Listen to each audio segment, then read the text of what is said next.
In today's video, I'm going to teach you how to download Export a Conversation on Slack. If you need to save Slack message history for record keeping, review, or internal reference, this process is fairly straightforward once you know where to look. Just keep in mind that export options can vary depending on your workspace permissions, so you may need to be a workspace owner or admin to complete this. To begin, open Slack and look toward the top left corner of the screen. Click on the Workspace drop-down menu.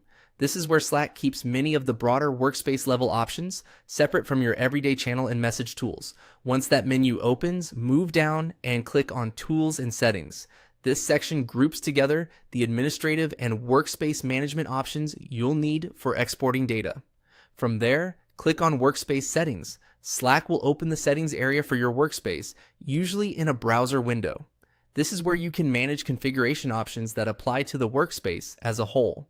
When the settings page loads, go to the top right corner and click Import Export Data.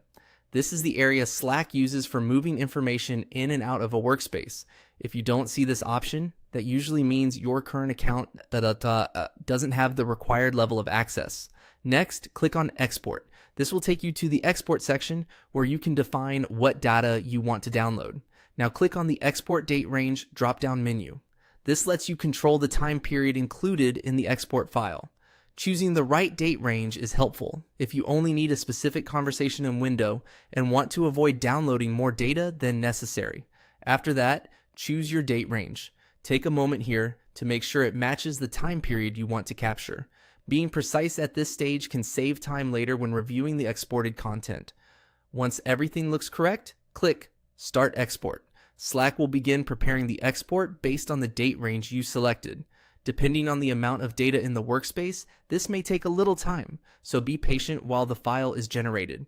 And that's it. You've now started the process to export Slack conversation data. As a final tip, once the export is ready, store the downloaded file securely since it may contain sensitive workspace communication.